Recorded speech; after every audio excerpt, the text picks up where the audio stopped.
Pocas conferencias han levantado tanta polvareda como la que dio Sigmund Freud para intentar resolver lo que él mismo llamó el enigma de la feminidad.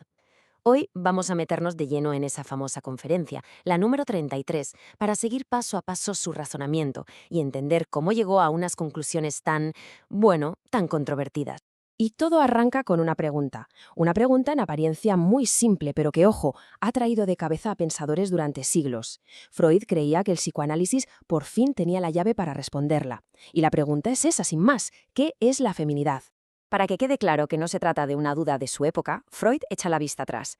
Dice que esto es un rompecabezas casi eterno. De hecho, se apoya en el poeta Heine para remarcarlo. El enigma de la feminidad ha puesto cavilosos a los hombres de todos los tiempos. Casi nada.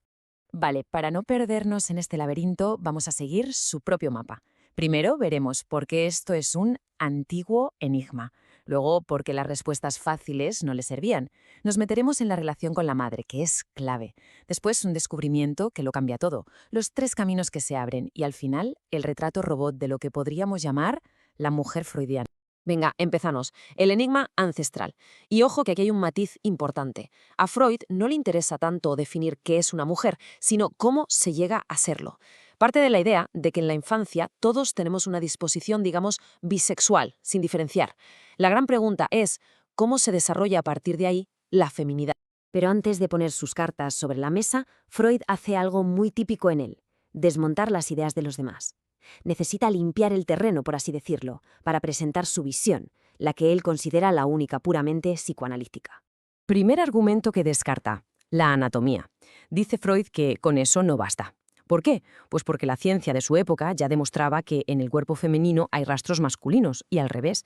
Para él esto era la prueba del algodón de que al principio somos en esencia bisexuales, antes de que la psicología entre en juego. Vale, si la anatomía no es suficiente, ¿qué pasa con la psicología? Bueno, pues Freud se enfrenta a la idea más extendida en su tiempo, esa que todos hemos oído alguna vez: masculino igual a activo y femenino igual a pasivo. Pero Freud dice, un momento, que esto es demasiado simple, y pone ejemplos que son de puro sentido común. A ver, ¿hay algo más activo que una madre cuidando de sus hijos? Y además señala que muchas veces es la propia sociedad la que empuja a la mujer a roles pasivos, pero eso no significa que sea algo innato, ¿verdad? Y aquí es donde la cosa se pone interesante. Dejamos atrás lo que Freud descarta y nos metemos en el meollo de su teoría: el primer amor, la madre. Según él, aquí empieza todo el viaje psicoanalítico hacia la feminidad. La teoría freudiana dice que el primer objeto de amor para todo el mundo, niño o niña, es la madre. Pero en el caso de la niña, este primer vínculo es potentísimo, muy complejo y muy largo, y es la pieza clave para entender todo lo demás. Pero cuidado, que no hablamos de un amor de cuento de hadas.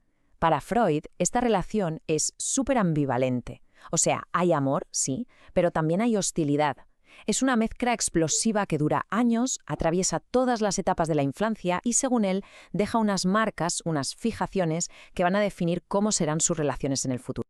Y justo cuando esa relación madre-hija está en su apogeo, llega el momento crucial, el punto de inflexión.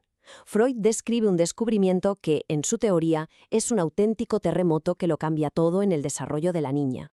Y este terremoto tiene un nombre, uno de los más famosos y polémicos: el complejo de castración. ¿En qué consiste, según Freud? Pues es el momento exacto en que la niña ve los genitales de un niño, se da cuenta de que a ella le falta algo, un pene, y se siente literalmente dañada, como si fuera inferior. La consecuencia directa de este shock es otra de sus ideas estrella: la envidia del pene. Tal cual, la niña pasa a desear tener un pene, y este deseo, dice Freud, va a dejar una huella imborrable tanto en su desarrollo como en su personalidad. Y aquí viene el giro de guión.